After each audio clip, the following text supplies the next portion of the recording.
Welcome to a special podcast of the Ed Morrissey Show. Joining me right now, Governor Tim Pawlenty of Minnesota. Governor Pawlenty, welcome back. Great to speak with you again.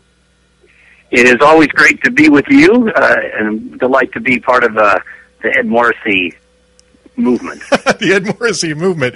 Well, good. I like being a movement. That sounds great. But you are part of an even bigger movement, which is the Mitt Romney movement. You've been out on the campaign trail, really, I think, more or less nonstop, campaigning for Governor Romney, and that's been going on for quite some time, and developing quite a reputation as one of the better surrogates out there in the field for him. Tell us what it is that you see about Governor Romney and why it's important for people to vote for him today. Well, thank you for noticing. I'm trying to do what I can to help him get elected because I believe Barack Obama has taken America in a really misguided, and in my view, in many ways, dangerous direction, and he needs to be replaced. He doesn't deserve re-election. He made a series of big promises to the country. He hasn't delivered on almost any of them. And philosophically and directionally, this is about an election that's going to be about the future of America. I think Mitt Romney has the right approach to getting America on the right track. So as a volunteer, I'm doing what I can to help. It may seem like I'm out there all the time, but a lot of it is some media appearances like this, so you get a little amplification in a short amount of time. But I'm happy and delighted to do it. I think Mitt Romney is a extremely capable, extremely knowledgeable, electable leader. If you look at his record in a tough blue state like Massachusetts, cutting taxes, cutting spending, reducing unemployment, increasing employment, getting government streamlined and reformed in lots of key ways. And then you look at what he's proposing relative to the future direction of the country, cutting corporate tax rates, cutting income tax rates, getting rid of Obamacare, having healthcare move back to more private, individual and consumer-based approaches, using shale gas and shale energy and more to get American energy moving again rather than trying to stifle it like Barack Obama does, doing things like killing the Keystone Pipeline. Mitt Romney wants to lighten up on regulations and in a way that's more modern and more pro-job and pro-investment, pro-entrepreneurial. Barack Obama's been doing the opposite. The list goes on and on and on. So I'm pleased and proud to support him. I think he's going to be a great president, and he understands what it's going to take to get the private economy, not the government, moving again. Governor, you know and I know Minnesota hasn't gone Republican since Richard Nixon. But today a new poll out from KSTP shows that Mitt Romney has cut Barack Obama's lead in half in Minnesota, and right now Obama only leads him 46-40. There looks like there is a significant amount of movement. There's also a couple of key referendums on the ballot this year for Minnesotans that are likely to turn out conservative voters.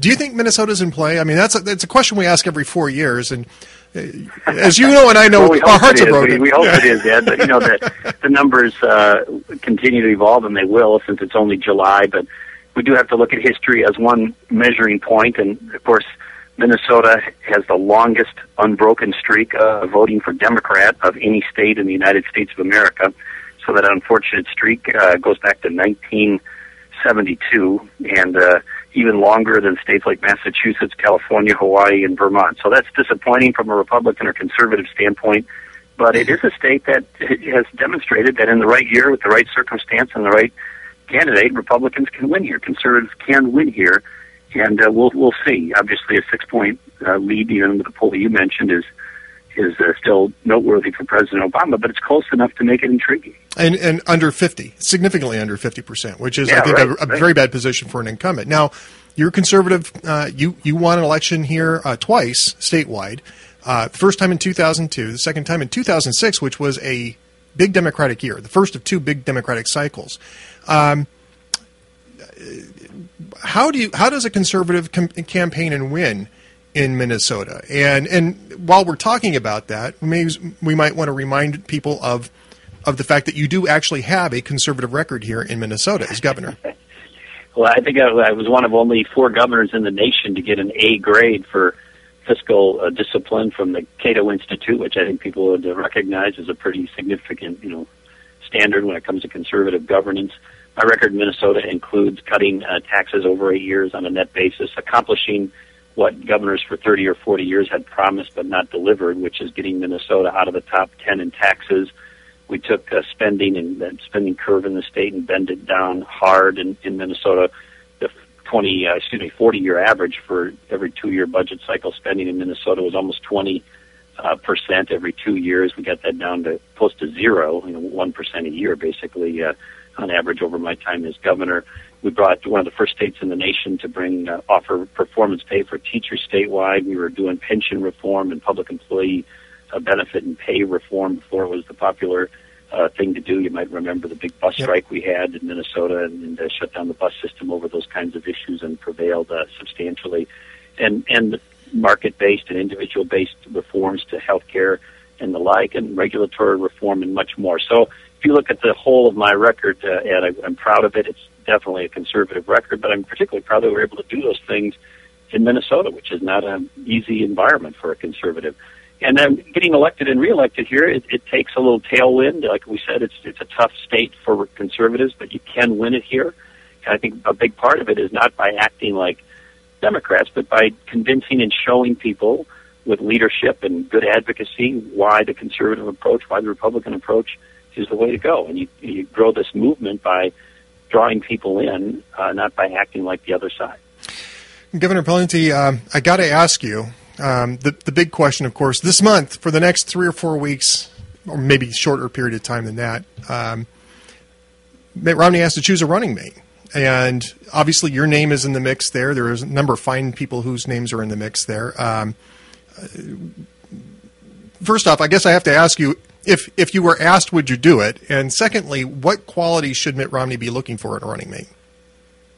Well, on the last part first, the qualities include you need somebody who's ready to be president of the United States, has the requisite, experience and maturity and judgment and discernment and wisdom, strength to be president, and all the other characteristics you want to see in that office. These are serious times, Ed. We have issues ranging from North Korea to Iran to, global financial issues, continued major problems in our economy, and much, much more. And you need somebody in that office who's capable, and certainly Mitt Romney fits the bill. I think he would want somebody who said many times as VP who could step in the unfortunate event something happened to the president.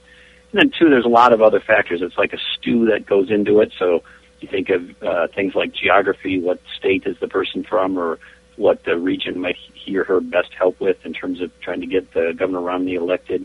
You think of how they might balance each other, either personally or politically, in terms of balancing off strengths and weaknesses, and much, much more. So there's a lot that goes into it. And as for me, I said, look, I've been down this road before. Last time in 2008, I was on the short list. I really want to just help Governor Romney in any way I can as a volunteer. I think I can help him best in other ways, but obviously anybody would be honored to be asked to consider serving in such a position. Well, we move back to the economy. Today there is a report out that poverty is likely to hit its highest mark on a percentage basis since the 1960s, since the beginning of the Great Society. The census numbers will probably come out sometime in the early fall, which means that they'll be out before the election comes up. But the poverty level is supposed to be, economists now predict that it's going to be somewhere around 15.7%, which is higher than it was back in the 1960s. First off, I don't know that anybody's going to be surprised to hear this, but why is poverty on the increase 3 years after recovery started? Well, in part because the economy continues to sputter. The recovery, if there is one, is tepid and anemic, and you have a president of the United States who has failed at getting this economy moving back in a robust and roaring way. And so, the best ticket forward for most people to move up the socioeconomic ladder is to get a job, and hopefully a better paying job. And the economy is not producing in number or quality those kinds of jobs that we need to see economic opportunity expand, for the doors to escape poverty to swing open more broadly. And you look at President Obama's record in that regard, there are 23 million Americans who are unemployed, underemployed, who've given up looking for work, 23 million. There are 6 million people fewer in real terms employed today than there were when he took office. We have 40 consecutive months of above 8% unemployment. We have the lowest rate of business formation in 30 years, and that and more adds up to a picture of economic challenge and in despair. It is really incredibly deflating to people to want to work or to have a hope and see a better future, and he just hasn't been able to produce. And his rhetoric, his speeches don't pay people's grocery bills. They don't put gas in the car. They don't pay the mortgage. They don't pay the health insurance. You got to actually have results in this regard. He's failed in getting this economy moving again, and that's one of the reasons he doesn't deserve re-election. Governor Pawlenty, if you had to drill down to maybe just like one phrase or sentence to describe the difference between Barack Obama, his economic policies, and that of Mitt Romney, what would be your answer to that? Well, government versus free enterprise. That's the phrase. I mean, President Obama has a series of, his basic question for the country is what more can government do that it's not currently doing? And Governor Romney's view is, we have a lot of things to do to create more opportunity, but we should ignite the private sector and incentivize and encourage them to provide growth and opportunity and jobs as the main focus of economic recovery. Governor Pawlenty, thank you for joining me today, and we'll be looking forward to speaking to you again soon. Always a delight, Ed. Thanks for having me on.